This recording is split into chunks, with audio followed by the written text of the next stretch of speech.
of the most impactful things we can do is tell stories. Stories remind us that we aren't alone.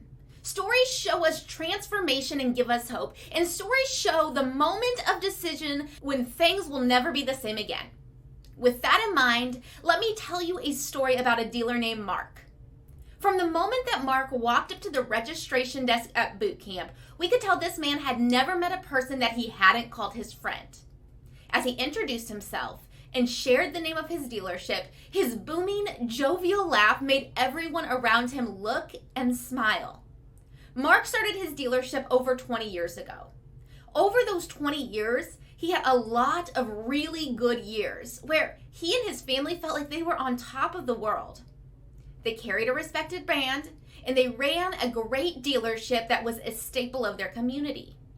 About 5 years ago, the dealership's primary brand was pulled from the dealership because Mark and his family weren't willing to add additional locations.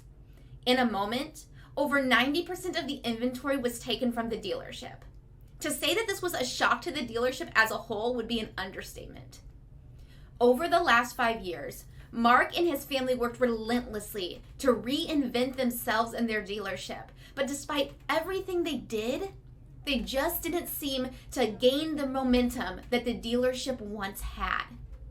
In addition, Mark and his wife had dumped over $300,000 of their retirement back into the dealership to keep the doors open and their people paid. In that moment, Mark, he felt like he was drowning.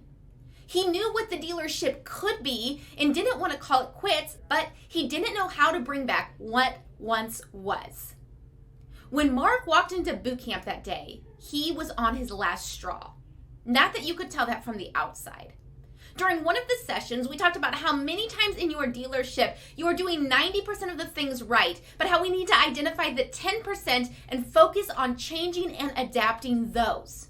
How many times what's keeping you from momentum and profitability in your dealership is not one big thing, but a myriad of little things. In that moment, it clicked for Mark. He left boot camp with a fire in his belly once again. He decided that he was going to tackle one department at a time, and he started with the service department, knowing that he could have the most dramatic impact with minor changes there.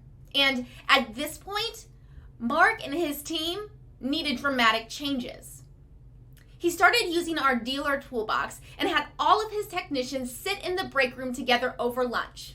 And they would spend time watching videos on how they could make their service department more efficient. As they walked through issues or complexities that they felt like were unique to their dealership, they would send us an email or give us a call. Mark and his team, department by department, started to dig themselves out of the all-consuming feeling that the dealership had created for them and gradually began to reclaim the control of the dealership. Over the last 2 years, it hasn't been perfect, but there has been progress. In the midst of being in a similar place to Mark, I would encourage you to do exactly what we encouraged him to do at boot camp.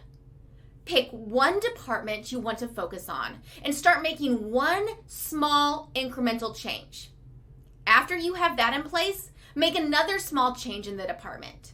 Before you know it, the change will create growth, and growth will create momentum for the department and the dealership as a whole.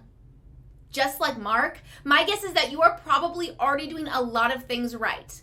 It's the small tweaks that will make all of the difference in your dealership and allow you to pursue the greatness you know is there.